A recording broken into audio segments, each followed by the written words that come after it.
During a night op, my buddy got hit. I took his dog tags to his wife and found her in bed with my cousin. She saw me and whispered, "Don't tell him." Heard everything on his deathbed. My name is Michael Reed. I grew up in Ohio, loved fixing old trucks, and throwing the ball with my little brother down by the river. I joined the Army when I was 20 because I wanted to do something that mattered. My best friend was Aaron Blake. Aaron had a laugh that made bad days better. He was a good soldier, the kind who would give you his last water bottle without thinking. He married Sarah, who worked as a school nurse. She had soft brown eyes and a way of making everyone feel like they belonged. Aaron and Sarah had been together since high school. They smiled at each other like they shared a secret that made the world kinder. This story begins in a way I will never forget. It begins with a night that was supposed to be routine. It begins with the flash of muzzle fire and the way the radio went from calm to shouting. During a night op, the world went from black to 1,000 lights and a sound that lived in your chest. Aaron went down. I watched him drop into the sand, as if a strong hand pushed him into the earth. He was hit in the chest, and his breathing got small and quick. I can still see the dust on his face, the way his eyes tried to find mine, like he wanted to say one last thing. We got him out. We called for medevac and rode with him in the back of an armored truck while someone held pressure on the wound. He clutched his dog tags in his hand, the metal warm from the fire. When we reached the aid station, they worked on him fast. They cut and prayed and shouted for blood. I remember the paramedic pulling one dog tag from Aaron's hand and whispering, "If he doesn't make it, this goes home." I don't remember how I got the tags. Maybe a nurse handed them to me.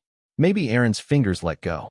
All I know is that later that night, I stood in the dark by my truck with a small metal chain in my hand and a name on it, and I held it like it was a map that would lead me to some answer. The name read, Aaron Blake. Next to it was a number I knew meant home. I drove that night because I had to. I drove because when a man you love is dying, simple things like the road and the tires and the radio make your head stop spinning for a second. I drove to Aaron and Sarah's house. I had no uniform on, only a jacket and a face that felt old. I felt guilty for leaving Aaron on a litter in a field and guilty for the thought that maybe he would not wake up. I rehearsed what I would say. "Hey, Sarah, I'm sorry. Aaron's hit. They're trying. He needs you." But the words in my ear were small compared to the size of the moment. When I reached the porch, the house was dark. The coach light by the door blinked like a sleepy eye. I knocked. I did 2 hard knocks, and then slid my palm along the wood. The door opened.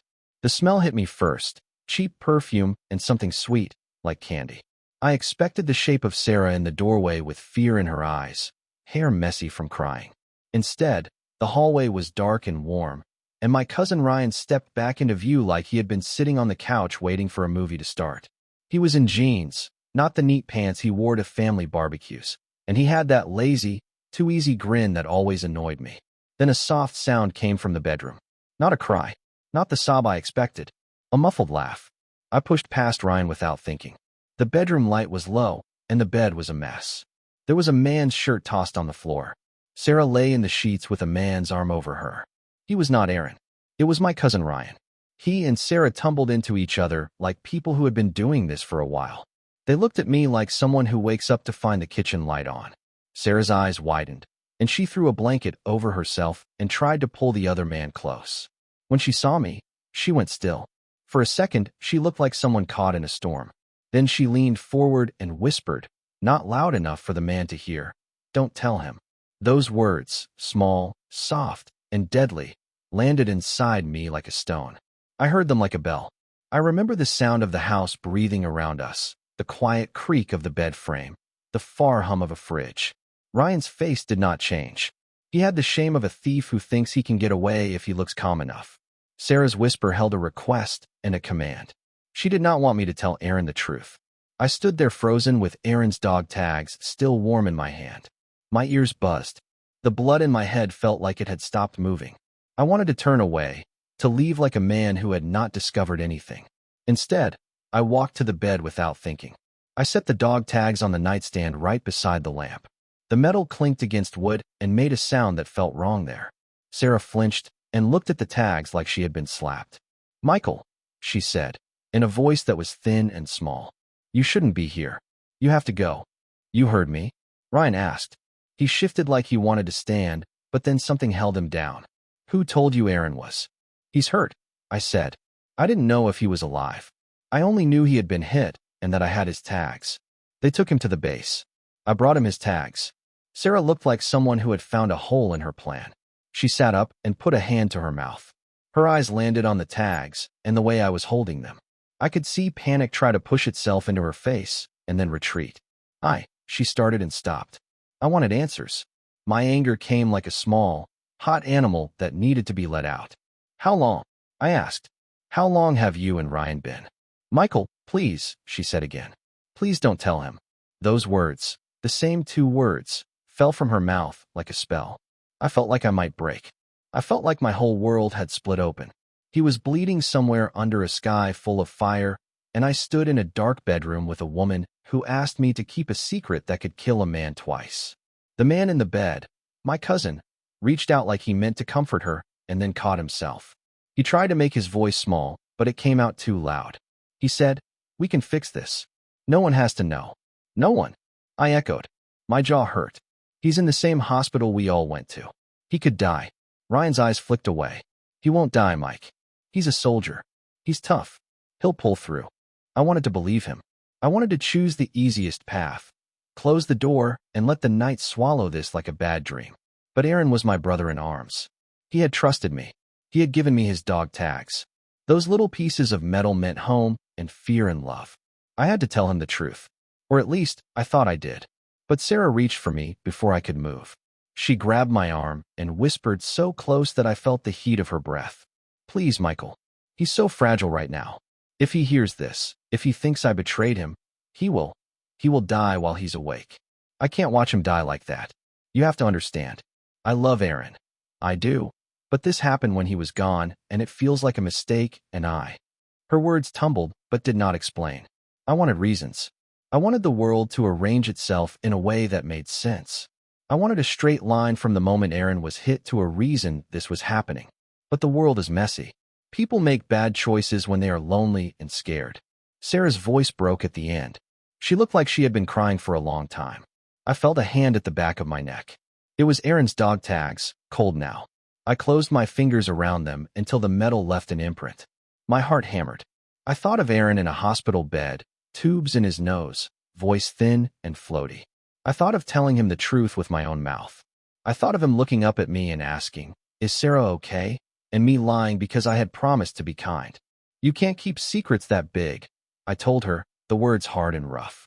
"If he wakes up and the first thing he learns is that you were with my cousin, he won't forgive you. He'll be angry, and he'll be broken." "No," she said, with a voice like a child begging. "Please, not like that." I left the house that night with the dog tags in my pocket and my brain full of noise. My truck's engine hummed along the road like a steady hand, but inside my chest, everything rattled. I thought about how soldiers and civilians have different boxes of rules. On the battlefield, you tell the truth in blunt terms because the truth keeps people alive. At home, the truth is soft and dangerous. I had to decide which kind of man I was going to be. I drove back to the base. The medics kept working on Aaron through the night. He was alive, but hanging by a small thread. The surgeon told me his chances were slim.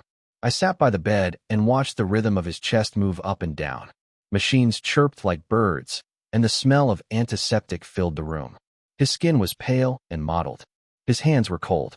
He reached with a weak finger for the chain around his neck, and I put the dog tags into his hand so he would have the comfort of them. He opened his eyes, and they were small and glassy. I felt time stop. "Mike," he said, like he was calling an old friend. "What? Where?" He could not get the words out. His breath crawled. The pain was loud on his face. "Aaron," I said, "you're at the field hospital. Medics brought you in. You got hit. They're doing all they can." His eyelids fluttered. He tried to smile, and the corners of his mouth moved like a man trying to remember a long-forgotten song. "Is Sarah?" he started. Then his voice cut off like a wire snapping. The doctor stepped closer and checked the monitors. He said softly, "Keep him talking." Simple sentences. So I told him a story we used to tell the boys back home about a dog that chased a mail truck and always got lost, but somehow found his way. Aaron tried to laugh and coughed. The pain tightened his face. He put his hand around the dog tags and squeezed like he could hold the world together. Time moved slow. Machines beeped. Nurses came and went. I watched every small movement like a man watching a sunrise he could not change. Then, in a moment that felt like forever, Aaron's eyes moved and focused on me in a way that was sharp. "Mike," he whispered, and the way he said my name made the whole room quiet. "If anything happens to me, promise me something." "Anything," I said right away. I was ready to promise anything. He was my brother. "Promise me you'll take care of Sarah," he said. His voice was thin as a thread. "Don't let her be alone. Take care of her, Mike." The words hit me like a cold wind. I felt something break. I thought of the whisper in the bedroom, "Don't tell him." I thought of Aaron asking me to take care of her. My hands clenched on the plastic of the bed rail until my knuckles went white. How could I promise that after what I had seen? How could I lie to him without becoming the thing that hurt him? Before I could answer, another nurse came in and pushed the curtain open. She lifted her hand and asked in a low voice if anyone from the family wanted to come in. The doctor said Aaron's condition was steady but critical. He needed to rest. The nurse added that family could sit for a short while. My mind raced. If I told Aaron the truth, the whole truth, right then, he might die with rage in his heart. If I kept the secret, I would be carrying a lie like a stone. I had no right to decide for him. But he had asked for one thing, that I take care of Sarah if he did not make it. He had put his trust in me. The urgency of that promise wrapped around my chest like a band. I sat back in the chair and watched the machines count time. Aaron's breathing was slow. Outside the window, the night was heavy and silent. I felt like I was standing on a cliff looking down into a fog I could not see through. My cousin Ryan's face flashed in my mind like a mocking thing. Sarah's whisper, "Don't tell him," hung between us like a trap. I did the thing that soldiers do when the right answer is not clear. I split the difference. I told myself I would not tell him everything right away. I would wait until he was stronger. I would protect this man's last moments from a blow he did not need. But my decision felt small and weak, like trying to stop rain with a handful of dirt. I pulled the dog tags closer and let them rest on Aaron's chest like a promise. He squeezed them and shut his eyes. I sat there until the dawn bled in through the blinds, and the sky changed from black to a thin gray. Later that morning, a tearful phone call came from Sarah's mother. She said Sarah passed out the night after I left. She was at her mother's and was not sleeping. The house felt empty. The cousins were not answering the phone. My head was a drum. We stayed at the hospital all day. Sometimes Aaron would wake and smile at nothing. Sometimes he would whisper another name and put his fingers around the dog tags. Nurses said he was stable, but the doctor warned that his condition could change suddenly. I wanted to be brave, and I wanted to be honest. That evening, the doctor came in with a slow face. He said we had to prepare for bad news. He told us there had been bleeding that night and that the injury was more severe than first thought. He said he would try more, that they would do everything. But his tone told me the truth I did not want to swallow. Aaron's breaths were thinner now. He opened his eyes and looked at me like a man seeing a long road once more. He said my name very softly. "Mike, why are you crying?" I blinked. The tears came like a faucet once it opens. I sat down at his bed and told him a story about the time we snuck into the pond and came back with wet pants and the smell of summer. He smiled like a boy and squeezed the dog tags I had placed in his hand. Then his voice dropped into a whisper, so quiet I had to lean in. "Tell Sarah I love her," he said. "If I don't make it, tell her I tried. Tell her I forgive her." He closed his eyes. My heart turned like a stone. Forgive her? Forgive her? My mind flashed back to the dark room, to the whisper, to the two words that had cut me. Don't tell him. I thought of promises and debt. I thought of loyalty and duty. Maybe Aaron's last wish was to shelter her from pain. Maybe he believed that love could be bigger than betrayal. Maybe he wanted peace. I nodded and swallowed. "I will, Aaron. I promise." He smiled faintly, and then the monitors stuttered their beeps like someone holding their breath. His chest rose and then flattened. A nurse shouted, and the room filled with people moving fast. I felt the world tilt. I grabbed Aaron's hand and felt it go cold. Someone said, "We've lost him." The lights seemed too bright. My legs gave way, and I sat down hard. The dog tags slipped from his loosening fingers and clinked against the bed rail. And then, when everyone else was busy with machines and voices, and the room felt like a place where echoes came and died, I heard a sound so soft I almost missed it, a whisper. Not from Sarah, not from the doctors. It was Aaron. His lips barely moved. "Michael," he said, so soft that the world could have missed it. Don't let him. The rest of the word died on his breath. His eyes closed for good. I stood still, the room spinning. What had he tried to say? What did he mean by don't let him? Who was him? My head was full of questions, and the one that burned hottest was the same that had been waiting at Sarah's bedside. Should I tell him what I saw? Or keep the secret, like a bandage over a wound? The doctor murmured words I could not hear. Nurses moved. Someone took the dog tags and wrapped them in cloth. They told me to come with them to make arrangements. My legs felt weak. I left the hospital that day holding Aaron's tags and carrying a silence that felt like a weight. Outside, the sky was small and gray, and the world seemed like a place where one wrong thing could grow into a forest of hurt. I drove back toward the house where Ryan lived and where Sarah hid like a bird with broken wings. On the way, my phone buzzed. It was a text from an unknown number. I opened it with shaking hands. The message was a picture of me, standing in Aaron's house that night. I stared at the image. It was taken from somewhere dark and far. In it, my face looked angry and young and broken. The message under the photo read, "Don't tell him." My hands went numb. Who was watching us? Who had taken the photo? Who wanted to keep this a silence? The truck's engine sounded loud under the hush of a world that had suddenly become dangerous and small. My jaw clenched. The dog tags in my pocket felt like a promise that I could not keep without breaking myself. I parked on the gravel outside Ryan's small house. The porch light was on. The same light had shown me what I could not unknow. I walked up the steps. The door was unlocked. I stepped in and there, on the table, lay a small envelope. Inside was a single business card. On it was a name I had not wanted to see again, Colton Harrison. He was a name from a mission long ago, a man who had walked away with a grudge and a face like a closed door. Under the name were 2 words, "Call me." My phone buzzed again. This time, the caller ID read, "Unknown." I did not pick up. I put the dog tags on the nightstand where I had seen them and lit the lamp. The house was quiet, too quiet. I could feel a shape of things starting to move, like a predator in tall grass. The whisper, "Don't tell him," kept coming back, the same way rain keeps falling on a roof after the storm has passed. I sat on the edge of the bed and wondered what kind of man I would be if I kept holding the secret. Would I be protecting someone I loved? Or would I be letting a lie eat my friend alive? The answer felt like a knife in my hands. The phone on the table vibrated. A new message popped up on the screen. A short video. On it, Aaron lay on a bed, eyes closed, and Sarah stood beside him holding his hand. She leaned close, and the video caught her whispering, and I heard it this time clear as day as if I had been there the whole time. "Don't tell him," she whispered again. Then the video cut into black. I sat there with the lamp on, the metal of the dog tags cold against my palm. Tears fell without me meaning them to. I could feel the choice ahead of me like a fork in the road. And somewhere far away, a truck started and left the gravel. The world moved on. Then my phone rang. It was my cousin Ryan. He said one sentence, voice calm and low. "You saw the same thing I did, Mike. Now we all have to decide what to do." I looked at the dog tags and felt the cold metal bite into my skin. My head was full of thunder. My heart felt like it was being hammered by a fist. I had promised Aaron I would take care of Sarah if he didn't make it. I had promised him something I could not keep if I told the truth. I had a picture of betrayal and a whisper that kept coming back like a ghost. "Don't tell him." Then, as if the world wanted to make the end even sharper, the phone buzzed again with a new message. This one was not a video but a live feed.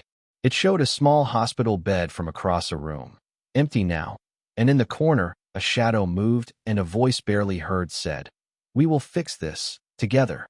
I stared until the room seemed to pulse. The last thing I did before I stood and left the house was put the dog tags around my neck. They felt heavy and honest. I walked outside into the night with the road ahead dark and the same question ringing in my head like a bell. Do I tell him? Or do I bury this secret and keep a promise born of a dying man's love? Ryan sat across from her like he had been caught and was sorry. There was shame on his face that looked real. He said, "I'm sorry, Aaron. I never meant for this to happen." Sarah started to cry and cover her face. Ruth held her like she was a baby. I watched them and felt a part of me fray. The promise I had made at Aaron's bed rose in my chest like a hot coal. "He asked me to take care of you," I said to Sarah finally, because the words had to live in the air. "He asked me to keep an eye on you if he didn't come back." Her head snapped up. For a moment, she looked like the woman I fell in love with long ago. The one who could take a cold day and make soup warming. Then the fear snapped back. I know, she whispered. And I'm grateful. I'm so grateful. But please don't tell him about us. He cannot handle it. There was a knock at the door. Ruth answered. A neighbor stood there, wind in his face, eyes wide. He was out of breath. You need to come quick, he said. There's been an accident down by the river. Ryan's truck, it's off the road. Someone called it in. There's blood. Ryan's face went white. He stood up so fast he knocked his chair back. What? No, that's not possible. We ran outside, and the air slammed into me like cold water. The truck was gone. The road by the river looked like something had tried to eat it. Tire marks cut into the soft shoulder. The grass was trampled. People gathered like a tide. A police car with flashing lights turned down the lane and pulled up, and a man with a big belly and a hat pushed through the crowd and told us to stay back. My legs felt like they belonged to someone else. I pushed forward and saw something that made my breath stop. Ryan's truck lay on its side in the shallow ditch, metal folded, glass scattered like a starburst. The door was open. The air stank of gasoline. I called his name and got no answer. A man who worked at the river pointed to the ground. He walked away, he said, voice small. Barefoot. He went into the trees. No, I said. I wanted to see him standing up, brushing grass off his jeans, laughing like it was a joke. But his phone lay on the wet grass near the truck. The screen was cracked and the last photo taken was there in the corner. A photo of a porch light and a hand at a door, the same angle as the one that had shown me in Aaron's house. The timestamp said 1 minute before I had shown up at Ryan's place. I picked up the phone with shaking hands and scrolled. There were messages, some angry, some pleading. Then one video file. I opened it, and my stomach turned. The video was short. It showed the inside of a dark bedroom. It showed someone whispering, "Don't tell him." The voice was thin, but it was Sarah's. The camera swung and showed a man on the bed. His face was small on the screen, but the hairline looked like Ryan's. Then the camera panned, and the last thing it showed was a shadow at the doorway. A figure moving away. The shadow walked like someone who wanted not to be seen. I looked up and felt the river of air leave my lungs in a silent cough. Someone in the crowd screamed. The police were shouting now, radios on. An officer pushed through the people and told us to stay back. They called medics. They set up a light. I ran into the trees where the man had walked. The woods smelled like mud and wet leaves. Birds flew up with loud wings and hid. I called Ryan's name until my throat hurt. I found footprints leading deeper in, bare footprints, and then no more. It was like someone had vanished into the dark. My phone buzzed. I stopped and saw a text from an unknown number. I opened it and my hands froze. The text had a photo attachment. It was a photo of the back of my truck. My chest tightened. The caption read, "Next time, don't get in the way." A cold wind blew and the trees creaked. Someone behind me whispered a name I did not want to hear, Colton. My lips twisted. I remembered the card in the envelope, the phone calls, the video. Whoever watched us knew when we moved. Whoever sent the messages could be anywhere. Then a scream cut through the woods. It was close and raw. Not Ryan's voice. Not my voice. A woman's voice so full of fear it made my skin crawl. I ran toward it. I came to a clearing and stopped. On the ground lay a scarf, Sarah's scarf. It was crushed like it had been dragged. Blood dotted the grass near it. My heart went into my throat like a stone. The scream came again and then stopped. I looked up toward the path and saw a figure step out from the trees. It was a shape, tall and moving like someone who thinks they are safe in shade. For a moment, I thought it was Ryan. Then the figure turned. It was Colton. He smiled, but it was not a friendly smile. He held up a phone and the screen showed a live feed. My face appeared on it. The feed zoomed and the words on the screen read, in big letters, "Don't tell him." He lifted a hand and pointed at me like he was a man marking the start of a hunt. Behind him, the woods were dark and the river ran cold. I should have run. I should have called for help and shouted until people came. Instead, my legs went heavy like someone had poured lead into them. Colton's smile stretched like a cut. He spoke, his voice low but clear enough for the birds to hear. "You should have left this alone, Michael," he said. "You should have kept the silence. But you didn't. And now things get interesting." A twig snapped near his foot, and the world seemed to tilt. Then, from the trees, another sound, metal on metal, a soft clink, and I heard the echo of a gun being cocked. The world narrowed to the sound of it. I didn't move. My mind tried to catch up and failed. Colton's grin got wider. He clicked the phone, and the live feed went black for a second, then showed a close-up of something that made my blood run ice cold. It showed Aaron's dog tags, lying in the mud by the riverbank, and a finger, someone's finger, gloved, pushing them into the water. The last thing I saw before the world went very loud with my own heartbeat was Colton's eyes shining in the dark, and the words he said like a promise and a threat all at once. Either you leave this buried, or I decide who gets to die next. Then a gunshot cracked through the clearing, and the sound ripped everything. The gunshot cracked through the clearing like lightning splitting a tree. My ears rang. My heart slammed against my ribs. For one terrifying second, I didn't know if I had been hit or if someone behind me had fallen. The woods swallowed the echo and then spat it back out in sharp pieces. Colton didn't flinch. He stood there like the forest belonged to him, the smoke from the shot drifting past his shoulder like mist. His grin didn't change. He tilted his head, studying me the same way a hunter studies an animal he's already trapped. I dropped behind a fallen log. Instinct. Training. Survival. Michael, get down, someone shouted from behind a cluster of trees. It wasn't a voice I recognized, but it wasn't Colton's either. Another gunshot tore through the clearing. Bark exploded from the tree behind me. Leaves rained down. Who was that? I yelled. No answer. Just heavy breathing. Branches cracking. Boots running. My fingers dug into the dirt. The cold air stabbed my lungs. Fear and adrenaline tangled inside my chest like barbed wire. Colton laughed. Loud, bright, sick. You brought friends? He called out. Didn't know you still had any. Then he fired again. The bullet hit the log I was behind, sending wooden splinters into my cheek. I hissed and pressed closer to the ground. Stop shooting, I yelled. He just said, make me. The shadow of him shifted as he moved left. I followed with my eyes, trying to guess where he'd pop out next. My hands went to the small pocket knife I always carried, stupidly small against a man with a gun. But I didn't have time to think because the next shot didn't come from his gun. It came from behind me, in the woods. Then a scream. A man's scream. Not Colton. Not me. Someone else. I heard footsteps. Fast, heavy. Then silence. When I lifted my head a little, Colton was gone. Vanished. Like the trees had opened and swallowed him whole. I wanted to chase him. Wanted to tear through the woods and drag him out. But something in my gut told me not to move yet. Something was wrong. Something bigger than Colton standing there with a gun.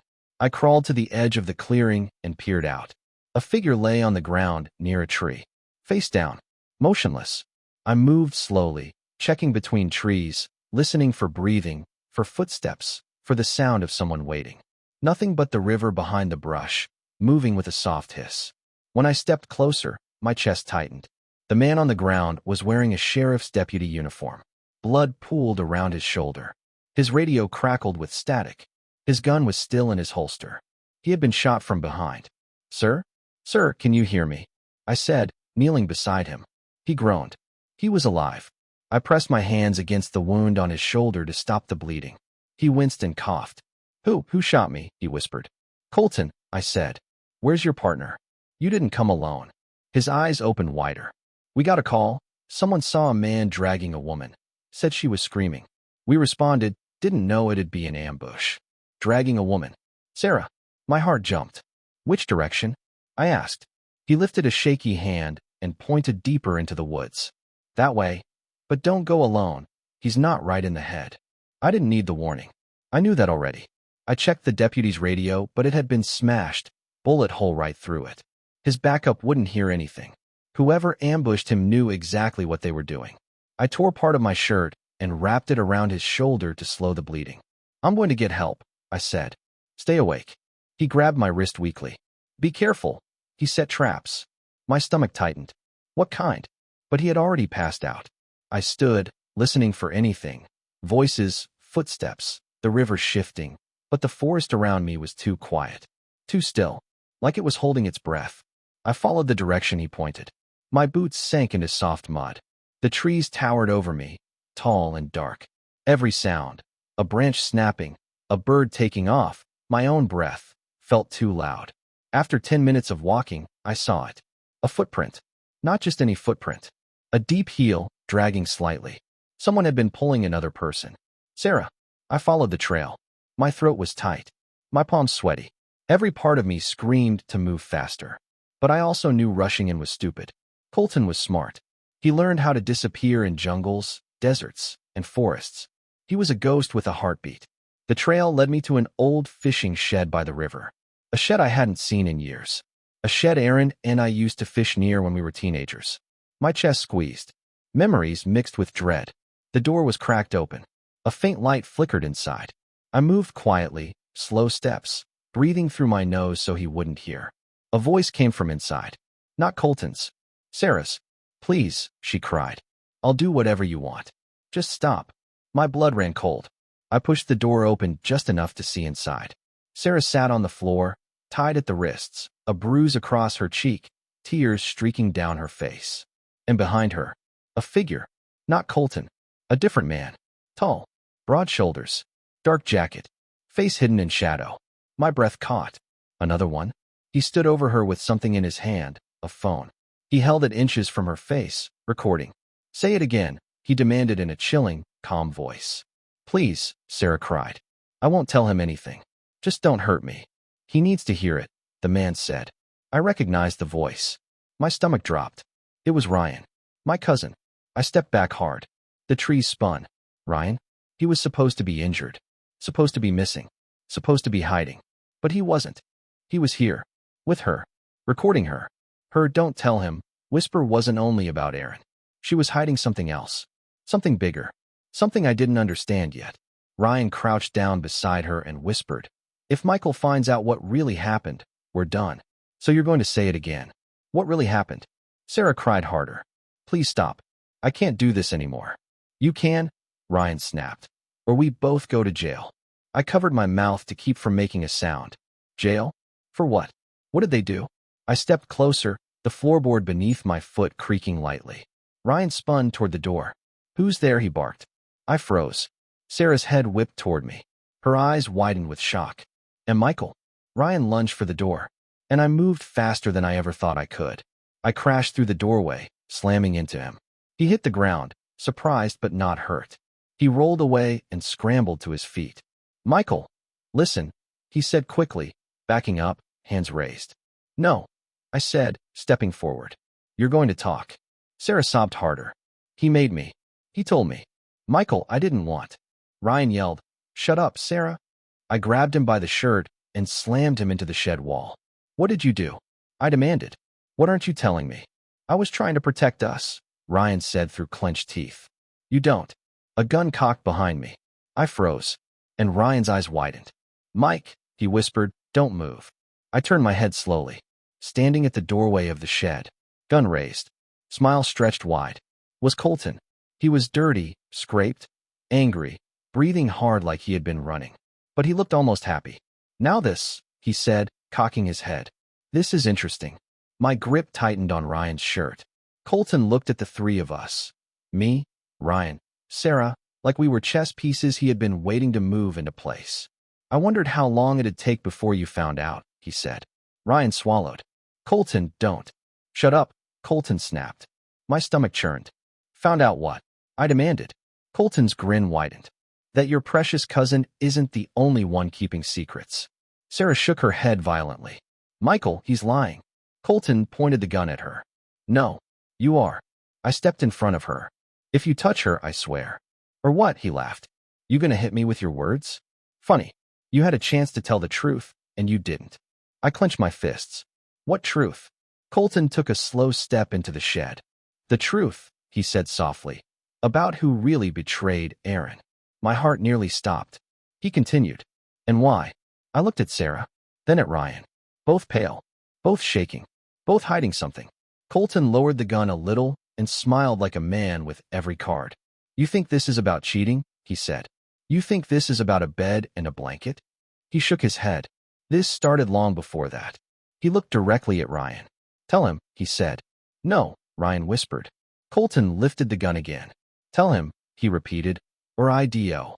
I turned toward Ryan slowly, my voice low. Tell me what? And Ryan's breathing changed. Fast, shallow, scared. I stepped closer.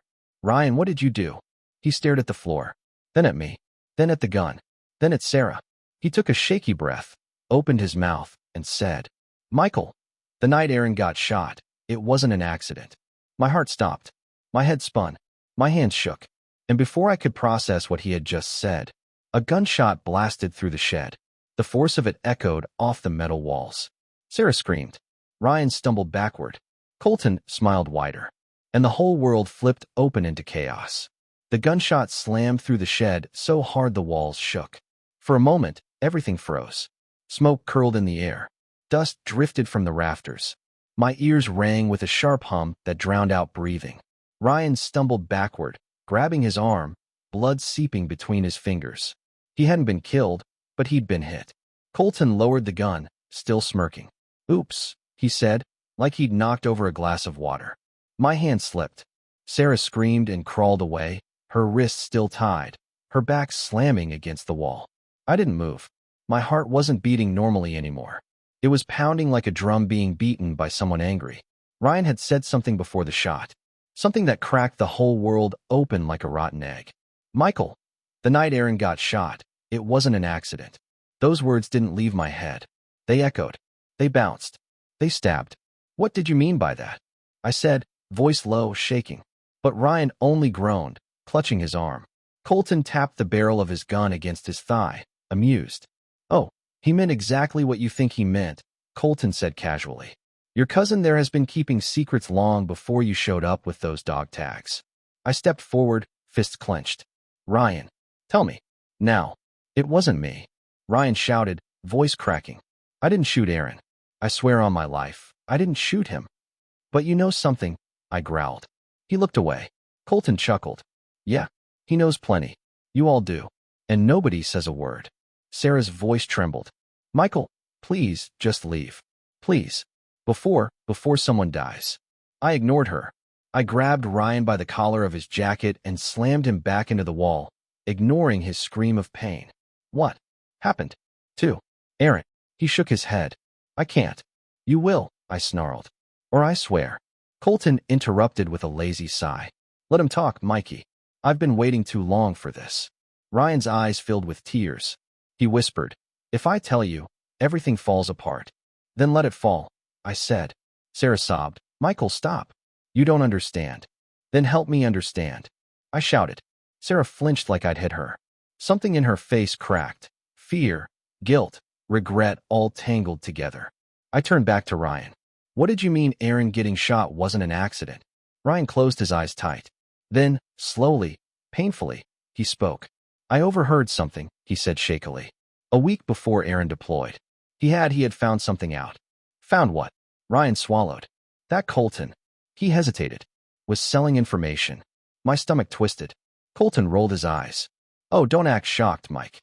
Soldiers get bored. Some do stupid things. I just did stupid things for money." Ryan continued. "Aaron found out. He confronted him. They argued. I heard shouting outside the armory. Aaron said he'd report him. Colton said, if he did, he'd regret it." My blood ran cold. "You think Colton set him up?" I whispered. Ryan shook his head violently. No, not exactly. I think someone else helped." My fists clenched. "Who?" Ryan's eyes flicked to Sarah, then quickly away.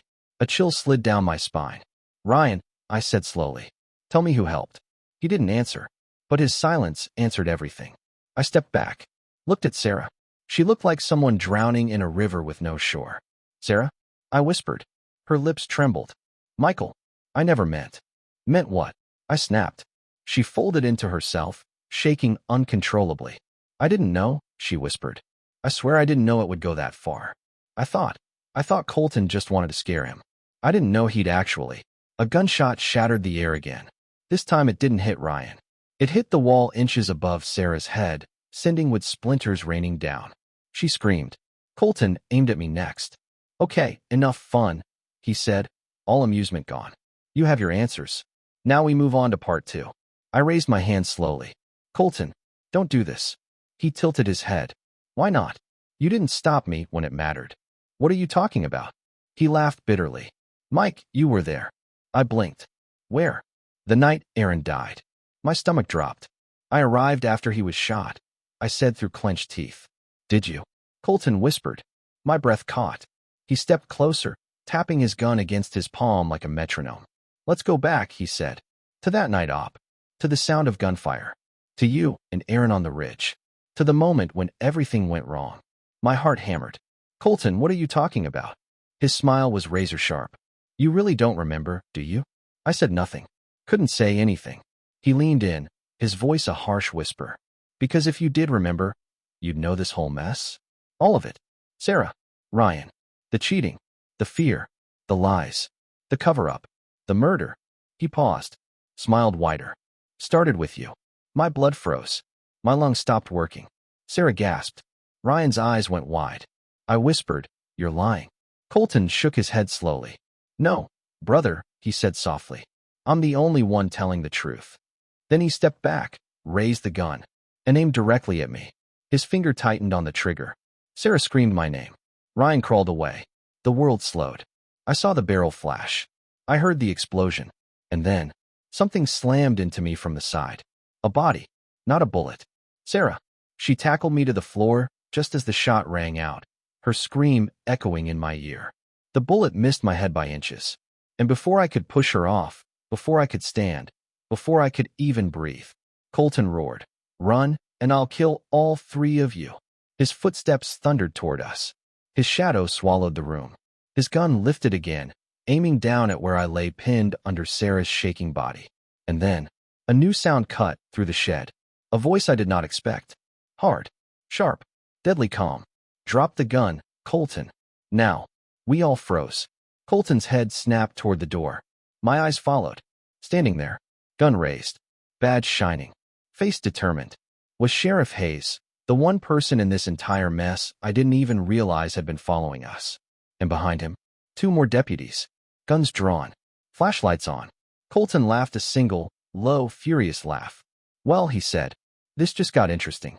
He turned the gun toward the sheriff, and the shed erupted into a storm of sound. The shed exploded with noise. Gunshots cracked like fireworks in a metal box. Deputies yelled commands. Boots slammed against the floor. Light beams cut through dust and smoke as bullets tore into wood and ricocheted off the roof. I dragged Sarah behind the old tool bench, shielding her with my body. She cried into her tied hands, shaking so hard I thought she'd pass out. Stay down, I shouted over the deafening gunfire. Ryan crawled behind a stack of crates, clutching his bleeding arm. He looked terrified, like a man who finally realized running wasn't going to save him from anything. Sheriff Hayes fired 3 clean, controlled shots toward the corner where Colton had disappeared. Colton Harrison, the sheriff bellowed. Drop the weapon and come out with your hands. A gunshot cut him off. Hayes ducked just in time. The bullet ripped through his hat and lodged itself in the wall behind him. The deputies fired back. He's moving left, one shouted. And oh, right side, another yelled. The shed was chaos. Every shadow looked like a threat. Every sound was a warning. My pulse pounded so violently I could hear it in my teeth. Through the haze, I saw Colton sprint behind a shelf and knock it over, sending screws and rusty nails scattering across the floor. The shelf crashed down, blocking one of the exits. He had nowhere left to go, but that didn't mean he'd give up. He never gave up. His voice rang out over the gunfire. You fools think you're saving him, he shouted. Michael is the reason Aaron died. The deputies yelled for him to shut up. But I froze. Those words carved into my spine. Sarah flinched behind me. Ryan looked away. Hayes fired again and moved deeper into the shed. Harrison, you're done. Last warning. Colton didn't care. He laughed, loud, wild, unhinged. You think I'm lying, Mike? He yelled. You think you didn't pull that trigger on your best friend? I clenched the edge of the bench until my fingers hurt. My throat tightened. I didn't shoot Aaron. I muttered, half to myself, half to the air. He's trying to get into your head, Hayes called out. Ignore him. Keep your head down. But Colton kept talking, shouting over the sound of reload clicks. You don't remember, do you? He taunted. Because you panicked. And you blacked out. And the army covered it up for you so you could sleep at night. I said shut up. I yelled, standing up before I could think. The deputies shouted for me to get down, but I stepped out from behind the bench. I couldn't stop myself. Something inside me needed answers more than it needed safety. Gunfire lit up the shed again. I ducked behind a wooden beam as bullets splintered the wall inches from my head. Ryan screamed as one round grazed his leg. Sarah sobbed uncontrollably, shouting my name. Mike. Please, don't listen to him, she cried. Please. But I was listening, and everything hurt. Hayes moved in closer, firing shot after shot toward Colton's position. Then, a loud click. The sheriff's gun jammed. Damn it, he cursed. Colton popped up from behind the overturned shelf. His eyes were wild. His grin stretched across his face. He pointed the gun at the sheriff. Guess it's your turn, old man. Time slowed. Hayes tried to clear his weapon. One deputy lunged forward, trying to get a clean shot. Sarah screamed. Ryan covered his head. I moved before my brain could catch up. No, I shouted. I threw myself at Colton. I slammed into him so hard we crashed through the back wall of the shed, busting through rotted wood and tumbling into the dirt outside. Pain exploded through my shoulder. Colton's gun flew out of his hand and landed somewhere in the grass. We rolled down a small hill toward the river bank, fists swinging blindly. He clawed at my face. I slammed my elbow into his ribs. He headbutted me. I punched him twice in the jaw. We were two angry animals rolling in the dirt, every punch fueled by lies, betrayal, fear, guilt, all of it bleeding together into one long, ugly fight. Colton pinned me for a second, his knee digging into my stomach. You don't even know the truth, he hissed.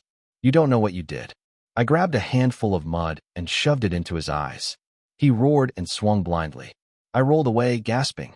Deputy flashlights scattered across the clearing behind us. Hands where we can see them, one deputy shouted. Colton scrambled to his knees, coughing, wiping mud from his face. He laughed weakly. You idiots, he said. You're all following the wrong villain. Then he turned to me. Blood trickled from his nose. His eyes burned with something I couldn't name. You think I'm the reason Aaron died? He said softly. I didn't answer. I couldn't. Colton leaned closer. You want me to be the reason, he whispered. Because the real reason would break you. My breath shook. What real reason? I forced out. He smiled wide, too wide. The last thing Aaron said before he died, Colton whispered, was your name. My lungs stopped working for 2 seconds. Then, one deputy shouted, Colton down. Another yelled, he's reaching. Colton moved too fast. He dove for something in the mud. Something shiny. A knife. He ripped it out of the dirt and lunged toward me. I threw myself backward. But a gunshot cracked through the night. Then another. And another. Colton jerked violently. Blood sprayed onto the grass. His body collapsed face first into the river mud. Silence. Just heavy breathing, rustling leaves, distant running water. Deputies rushed to cuff him, but he didn't move. I sat there in the dirt, shaking, staring at him in disbelief. Hayes reached me, his voice firm but calm. You okay? I nodded slowly. But I wasn't okay. Because whether Colton lived or died, that whisper was stuck in my skull. The last thing Aaron said before he died was your name. I felt sick. Like the ground under me wasn't solid anymore. The deputies lifted Colton's body. One of them called out, he's alive. Barely, but he's alive. Get EMS. Sarah hobbled toward us, still tied, crying hysterically. Ryan limped out of the shed, pale and bleeding, mumbling excuses. Hayes ordered his men to secure them both. I didn't move. I couldn't. I stared at the river, at the reflection of the moon in the water, at the blood on my hands that wasn't mine. Hayes crouched beside me. What did he say to you? He asked gently. I swallowed. But before I could answer, another deputy jogged up, holding a phone. Sheriff, he said, voice tight. You need to see this. Hayes took the phone. A video was paused on the screen. He squinted. What is this? The live feed he was sending, the deputy whispered. We got into it. There's more. My heart skipped. What do you mean more? I demanded. The deputy swallowed hard. He recorded the night Aaron was shot. I froze. Hayes looked at the screen again, then slowly turned the phone toward me. I saw the first frame. A night vision view. Gunfire. 2 silhouettes. One was Aaron. The other looked like me, but I couldn't be sure. I felt my stomach drop. Press play, I whispered. Hayes hesitated. Mike, you're in shock. We can review this. Press play. He pressed it. The video played. Aaron shouted something inaudible. The second silhouette raised a gun. My vision blurred. My heart pounded. Was that? Suddenly the video glitched. Skipped. Glitched again. Then froze on a distorted image of the 2 figures. Screen damaged, the deputy muttered. Corrupted file. That's all we found. I stared at it. My entire body went cold. Because even through the glitch, Even through the distortion, I recognized the way the second silhouette stood. The posture, the stance, the angle of the rifle, the shape of the shoulders. It looked exactly like Mike. Hayes whispered, "You okay?" But I didn't answer, because something heavy and horrifying clicked into place inside my head. Something I had buried under fear, under loyalty, under memories broken by shock. Something I suddenly, painfully, clearly remembered. The smell of burned sand. The flash of a muzzle. A voice shouting my name. Aaron's voice. And then, just before the blast went off that night, Aaron screaming, "Mike, no!" My breaths came in short, sharp bursts. Then another memory surfaced. One I had forced myself to forget. The sound of my own gun firing. And the moment I realized. "My God," I whispered, shaking violently. "I think I shot him." Silence swallowed the clearing. Hayes didn't speak. Sarah froze in place, eyes wide, tears dripping down her chin. Ryan stared at me in shock. Colton, bleeding in the mud, gave a weak, broken laugh. "Told you," he whispered. "You were the beginning of all of this." The world tilted. I couldn't breathe. I couldn't think. I couldn't move. Because if the memory I felt crawling back into my mind was true, if I pulled that trigger, if I killed Aaron, nothing in this story was what I thought. Nothing. Not the betrayal. Not the cheating. Not the lies. Not the video. Not the whispers. Not the guilt. And definitely not the revenge. Hayes touched my shoulder gently. "Mike," he said softly, "we need to sit you down." But I pulled away. I stumbled back. My vision blurred. My hands shook uncontrollably. "Mike," Hayes tried again. "Stop. You're in shock." "No," I whispered. My voice cracked. I remember. My knees buckled. I dropped into the mud. My head fell into my hands. And through the ringing in my ears, I finally heard it. Aaron's last words on his deathbed. The words I didn't understand at the time. The words that cut through the chaos now like a knife. "Michael, don't let him." My breath caught. My heart shattered. Because now, finally, I knew exactly how that sentence ended. Don't let him take the blame. My stomach twisted. My vision darkened. My heart broke. Because the truth hit me like a truck. Aaron had been protecting me. And I had killed my best friend. Before Hayes could grab me. Before the deputies surrounded us. Before Colton could say another word. The radio on one deputy's belt crackled loudly. "All units, we just received a report." Static. Then, a body found downriver. Static. IT matches Aaron Blake's uniform. Silence. Cold. Deadly. Impossible. My head snapped up. "What?" I whispered. Hayes froze. "You mean?" The radio crackled again. "He's alive." My blood ran ice cold. "He's alive." But before anyone could answer, a scream tore across the clearing. From the darkness of the riverbank. High. Sharp. Terrified. "Michael, run." I recognized the voice instantly. It wasn't Sarah. It wasn't Ryan. It wasn't Hayes. It was a voice I hadn't heard since that night. A voice I thought I'd never hear again. A voice that shouldn't exist anymore. A voice that made my entire body go numb. Aaron. Aaron's voice. For a second, my brain refused to believe it. Aaron's voice, his actual voice, echoed across the riverbank like the world had torn itself open. "Michael, run." I froze.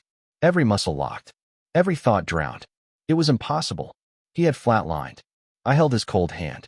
I heard the monitors go silent. I felt the weight of his death sit on my chest for months.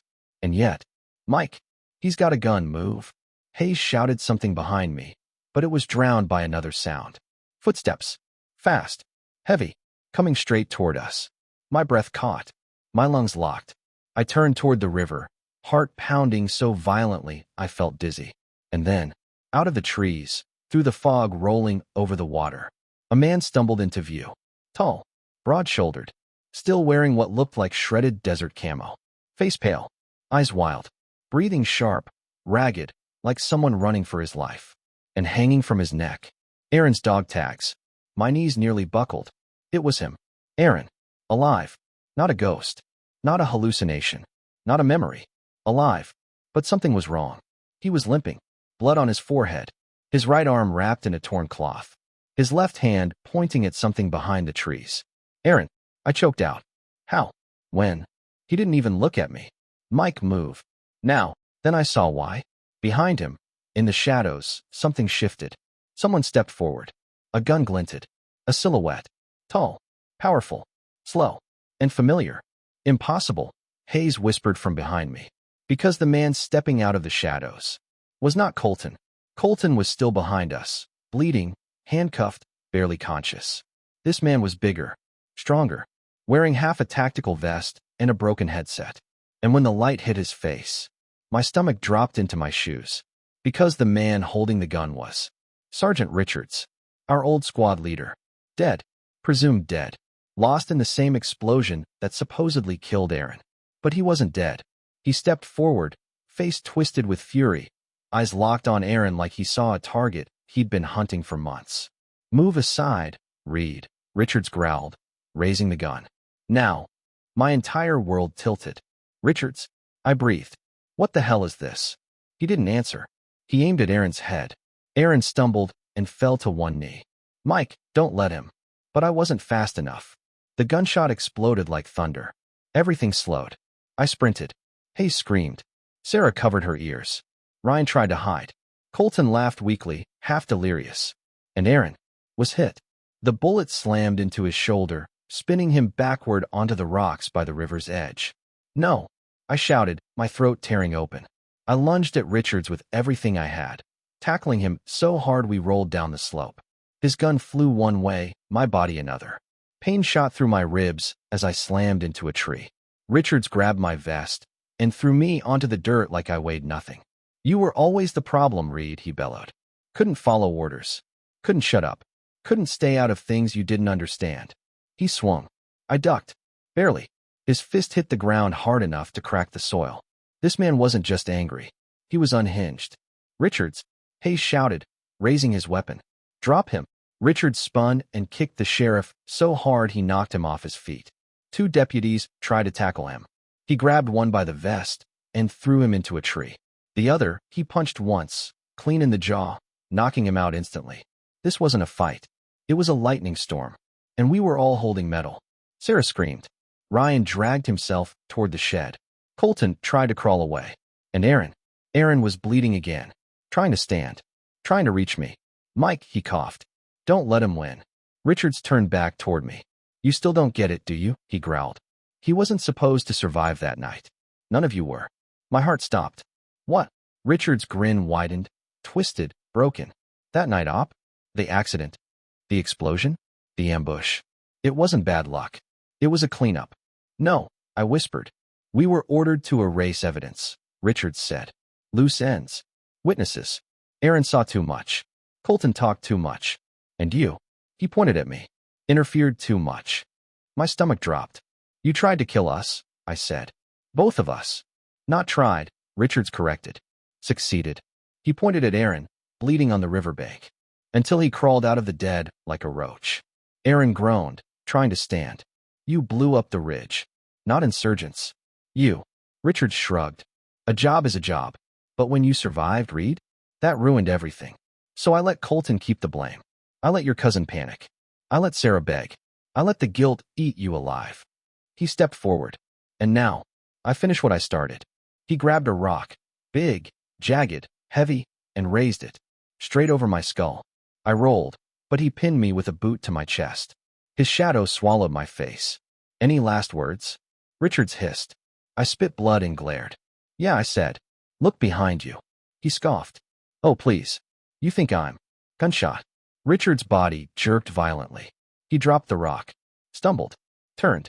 Aaron stood on the bank, pale, shaking, bleeding, but holding a gun he must have taken from the ground. Smoke curled from the barrel. Aaron's voice was hoarse. You should have finished the job the first time. Richards lunged. Aaron fired again, and again, and again. Richards crashed backward into the river, water splashing high, his body sinking beneath the current. The woods went silent. Only the river moved. Slow, cold, pulling the monster away. I crawled to Aaron, catching him before he fell. I held him as he shook, blood soaking my hands. Mike, he whispered. I've got you, I said, voice cracking. I've got you, brother. He leaned into me, eyes wet. You didn't shoot me, he whispered. You never did. My heart stopped. What? I wasn't saying Mike, no, he said, voice fading. I was saying Mike, go. I saw the blast coming. I tried to warn you. My chest tightened painfully. All this time, all the guilt, all the nightmares. All the torment. I didn't kill you, I whispered. He shook his head weakly. You saved me, he said. You dragged me halfway off that ridge before everything blew. Tears blurred my vision. I held his face in both hands. You came back, I whispered. He nodded once. Had to, Aaron said faintly. You're my brother. Hayes and 2 deputies rushed over, lifting Aaron carefully, securing Richard's gun, checking the river for any movement. Sarah sobbed into her hands. Ryan sat trembling against a fallen log. Colton lay cuffed and broken, staring up at the sky. And me? I sat in the dirt, holding the man I thought I killed, and realizing I had saved him instead. Aaron rested a weak hand on my shoulder. Mike? Yeah. His voice dropped to a whisper. Take me home. I swallowed hard. I will, I said. I promise. He gave a faint, tired smile. I knew you would. His head rested against my chest. His breathing slowed. But he was alive. This time, he wasn't dying. When the ambulance lights flashed through the trees, when Aaron was lifted onto the stretcher, when Hayes said, Reed, you did good. You did real good. I finally let myself breathe. Aaron looked at me once more before they closed the doors. Thank you, he whispered. I nodded. Always, I said. And as the sirens echoed into the night, I realized something. This wasn't a story about betrayal. It wasn't about lies, or cheating, or revenge. It was about 2 brothers who survived hell and refused to let the truth stay buried. Aaron lived. Richard's crimes were exposed. Colton was taken into custody. Sarah would face the consequences of her choices. Ryan would answer for everything he hid. The truth was ugly. But finally, it was out, and I was free.